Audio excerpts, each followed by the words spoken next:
여러분의 구독은 영상을 제작하는 데 큰 힘이 됩니다. 영상을 보시기 전에 구독과 좋아요 꼭 부탁드리겠습니다. 아울러 회원이 되시기를 원하시는 분들은 유튜브 채널 홈피 구독 옆에 있는 가입 버튼을 눌러주시기 바랍니다.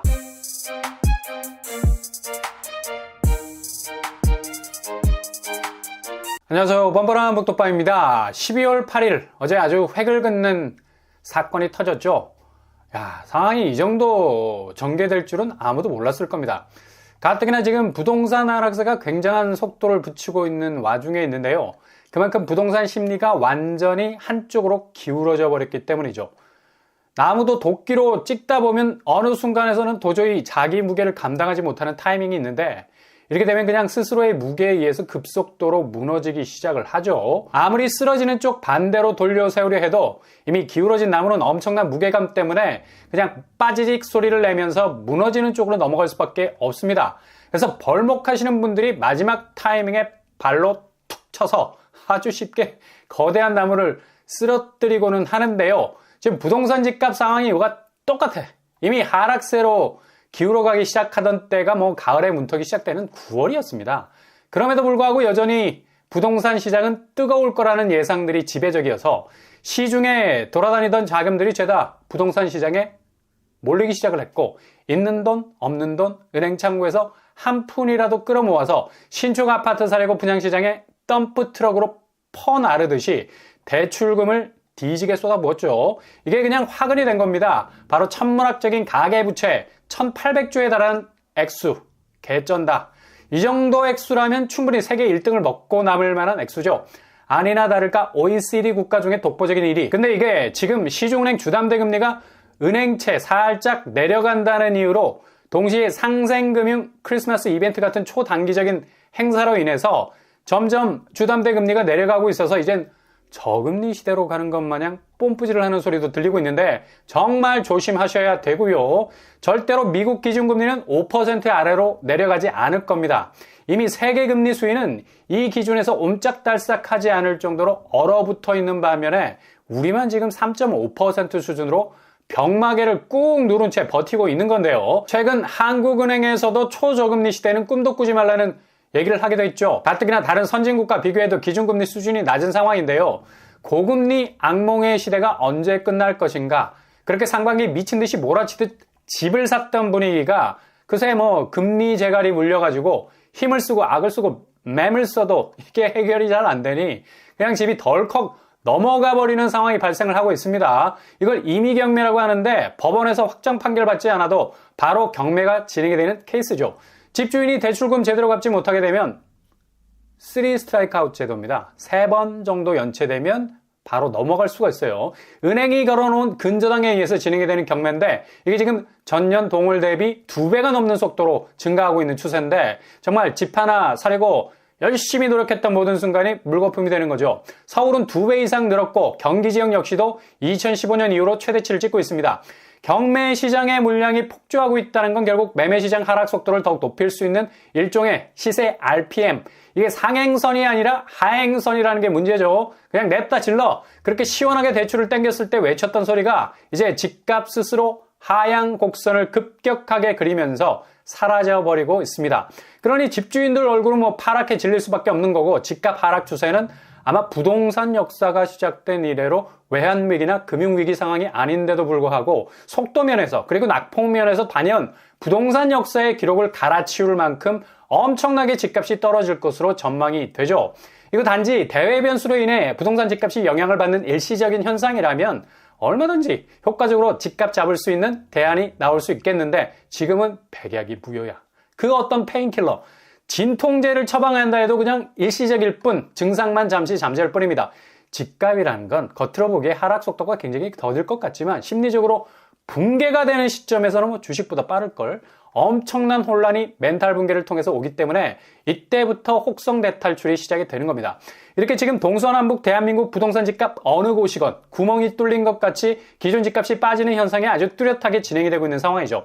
근데 이게 정말 집값 정상화를 가는 궤적이 될 수 있다면 엊그제 한국은행 경제연구원도 집값을 2015년 가격으로 낮추게 되면 지금 0.7명으로 진입하기 시작한 한국 출산율을 1.6명대로 높일 수 있다는 연구 결과를 내놓은 것처럼 집값이 하향 안정화되는 거, 이게 가장 명확한 답이죠. 지금 출산율 급감으로 인해서 여러 정책들이 많이 쏟아지고 있는데 다른 거 없다는 거죠. 그냥 집값 수준을 확 낮춰버리면 출산율 자동으로 해결이 됩니다. 역시 부동산에 모든 해답이 있다는 걸 말해주고 있죠. 그만큼 지금 한국 부동산 시장이 너무나 왜곡이 돼 있어서 일반 젊은 층들이 도저히 내 집 마련을 꿈도 꿀 수 없는, 아니 요즘 뭐 민간 분양 아파트 웬만한 서울 수도권 아파트들 보세요. 기본 9평이 15억을 넘어가는데 이거 어떻게 사냐고. 누가 집을 사서 결혼하고 애를 낳아요? 이런 용광로 같은 집값 붙들고 있다가는 그냥 온 인생이 녹아버릴 판인데, 결국 이렇게 출산율이 떨어질 수밖에 없었던 건 미친 듯이 올랐던 부동산 때문이라는 얘기예요. 그러나 결국 12월을 기점으로 시작된 본격적인 부동산 하락세가 폭락으로 전이되면서 그냥 마구잡이로 집값이 누더기가 될 가능성은 아주 높은데, 그렇게 빌린 만큼 집값이 올라줘야 하는데 오히려 집값이 내리꽂히기 시작하는 날벼락 시세가 나오니 그냥 거의 빈사 상태가 되고 있는 겁니다. 그러니 한은에서 내놓은 저출산에 대한 분명한 해법은 바로 다른 거 없습니다. 이 보고서에서 말한 대로 집값 계속해서 낮추는 거예요. 그러면 뭐 누가 결혼 마다하겠습니까? 그러니 이참에 아예 2차 하락장이 기존 집값 자체를 완전히 리셋할 수 있는 계기가 될 수 있다면 한은의 보고서처럼 역으로 집값이 조정이 되고 죄다 끼어있는 거품이 해소가 되어버린다면 이건 뭐 또 다른 부동산 지형도가 만들어지는 것이기 때문에 새로운 출발점이 될 수 있다는 거죠.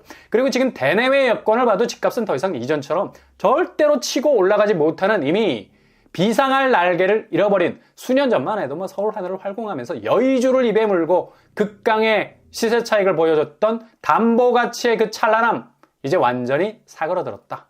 결국 추락하는 일만 남은 건데, 단적으로 단군 이래 최대의 재건축이라 평가를 받았던, 그러나 워낙 엄청난 내용을 겪고 단군 이래 최악의 재건축 참사가 될 뻔하다가 둔촌일병구역이라는 영화까지 찍을 뻔했던 올림픽파크 포레온, 이번 달 15일이면 전매 제한 확 풀려버립니다. 근데 지금 시장에 나와 있는 분양권은 죄다 조합원 입주권, 왜냐? 실거주 의무가 폐지가 되지 않았기 때문이죠. 초반에 말씀드린 대로 어제 날짜 8일에 국회 논의 대상에서 완전히 제외가 되어가지고 그냥 실거주 의무 폐지 법안은 물 건너갔습니다. 아마 올해 들어 부동산 뉴스 중에 가장 파괴력 있는 뉴스가 될 거예요. 이렇게 되니 분양권 가격도 상당 부분 아래로 내려와 있고요. 최고가 대비 5억 이상 하락 추세인데 이거 당장 분양권 거래 시동을 걸 수 없는 법적인 족쇄에 묶여 있기 때문에 갈수록 분양권 가치는 내려가게 될 겁니다. 당초 정말 다사다난했던 분양 과정 이후에 분양권 가격이 급속도로 오른다고 반색을 했지만 이렇게 기존 법안이 통과되지 못하는 것으로 최종 결정이 나면서 분양권 전매는 할 수 있지만 들어가 살아야 하죠. 그래서 분양권 팔고 전세나 월세 세입자로 2년간 실거주하려는 편법까지 등장하려는 건데, 그냥 졸지의 집주인이 세입자로 둔갑을 한다는 건데 참 애달프다, 애달프. 그 정도로 시세 차익을 노리고 그렇게 무리하게 진입했던 차익 실현을 이뤄보려고 하는 건데, 이런 방법은 기본적으로 실제 집주인이 실거주해야 한다는 법을 정면으로 어기는 거죠. 특수한 사례 외에는 절대로 거주 의무법을 지켜야 한다는 사실을 변함없습니다. 이렇게 아파트 하나 가지고 아마 여기에 인생을 갈아넣은 젊은 층들 많을 겁니다. 이젠 그냥 실거주 법안이 쓰레기통으로 들어가서 폐기가 됐기 때문에 이번 12월 집값 대하락장의 분위기에 묻혀서 둔촌주공을 비롯한 여러 분양단지들이 엄청난 가격 내용을 겪을 가능성 높을 겁니다. 아마도 입주권을 빨리 팔아야 하는 조합원들, 특히 세금이나 추가 분담금 부담을 피하기 위한 입주권 물량이 가격을 던지면서 나올 확률도 높아서 급매물이 거의 나락갈 수도 있는 상황이 올 수도 있어요. 이번 12월 하락장은 분양단지 전매 제한이 풀린 곳들 중에 실거주 의무가 적용되는 단지들을 그대로 때려 눕힐 가능성도 있어 보이고요. 그냥 뭐 그렇게 상태에서 비틀거리다가 와르르르 호가방어세가 무너질 가능성도 있겠습니다. 이렇게 지금 서울 아파트, 특히 신축들도 거의 떡실신할 정도의 그간 극강의 시세 차익은 고사하고 어떻게 하면 이 난국을 헤쳐나가야 할 것인가에 대한 고민으로 지금 매매가 폭락 현상과 더불어서 가장 혹독한 집값 변동성을 경험하게 될 것으로 보입니다. 결국 저출산의 답은 집값 하락이라는 사실, 망고땡이 아니라 망고의 진리, 만만의 콩떡이라는 얘기죠. 그것도 완전히 거품이 빠진 가격만이 유일한 해법입니다. 이와 유사한 가격 수위를 가진 곳이 이번 달에 본격 나오게 되는데 여기도 한번 체크해 보시고요. 영등포자이, 올해 상반기 분양에 들어갔던 곳이죠. 여기도 당시 분양가 때문에 난리가 났었는데요. 84제곱이 12억에 가까웠어요. 당시 이거 뭐 정말 뒤통수 때리는 분양가였거든. 근데 웬걸 분양 결과 뚜껑 열어보니까 그냥 완전 판도라의 상자가 열린 거죠. 이때부터 서울 분양가의 대혼란 시대가 열리게 된 건데요. 98명 모집에 19,000명이 지원을 한 거죠. 그냥 발칵 뒤집어졌었습니다. 건설사는 그냥 가슴이 뛰기 시작한 거고 이게 되는구나. 깃발 꽂으면 무조건 어떤 분양가를 질러도 소화가 되는구나. 이때부터 여타의 다른 분양단지들이 경쟁적으로 분양가를 쏘기 시작한 겁니다. 지금 매물 내놓은 걸 보면 정말 가격대가 웅장하죠. 5구제곱 11억, 84제곱 15억까지 호가에 뽐뿌질을 하고 있습니다. 분양가보다 3억 정도 높은 시세로 내놓고 있는데요. 이게 제대로 팔려나갈지가 의문이죠. 주변 시세를 보시면 영등포 중흥 S클래스 고점 13억 대비 2억 내려와 있죠. 11억 2천 시세입니다.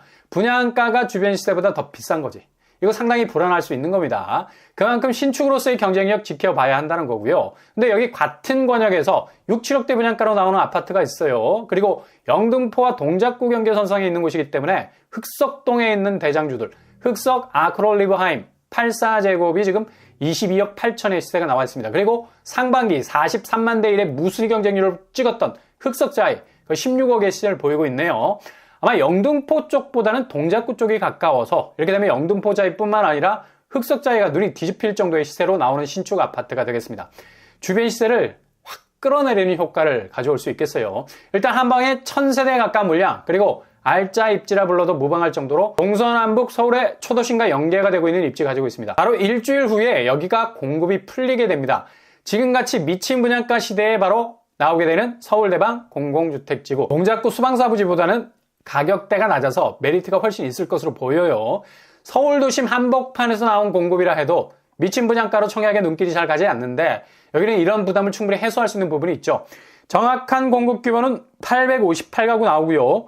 5구제곱 609가구, 84제곱 252가구입니다. 대상자는 1인 가구, 청년, 신혼부부, 생애 최초 일반을 대상으로 디테일하게 나눠서 진행이 될 것으로 보이고요. 그리고 브랜드 아파트 명패를 달 가능성 높죠. 제일 중요한 포인트, 분양가 5구제곱 6억 후반, 84제곱 8억 정도로 나올 것으로 추정이 되고 있고요. 여기 교통환경을 보면 거의 입지가 비교적 괜찮은 곳입니다. 핵심만 콕콕 찌르는 위치에 자리하고 있고요. 그리고 대방동, 여의도 흑석동을 4통8딸 걸치고 있는 아주 묘한 입지 가진 곳입니다. 아파트 단지에서 제일 가까운 역이 7호선 장승배기역. 장승배기역 자체가 강남동선이 굉장히 좋은 라인이죠. 아무튼 서울대방 공공주택 부지가 하반기 서울 집값의 흐름을 어느 정도 바꿔줄 수 있는 물줄기가 될 수 있을 것으로 전망이 되는데 좀 지켜보고 확실히 체크를 해 보셔야 되겠습니다.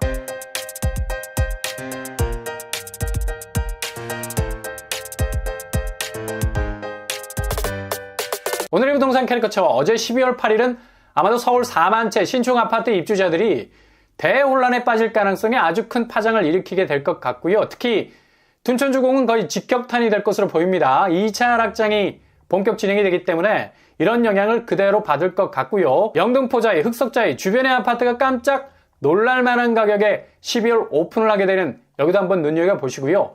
일단 요즘 같은 때는 무주택자에게 무한 혜택이 돌아가는 건 무조건 챙기셔야 되고요. 절대로 근접해서는 안 되겠다는 위험 요소 줄여나가시는 것이 제일 안전하게 갈 수 있는 방법이 될 수 있을 것 같습니다.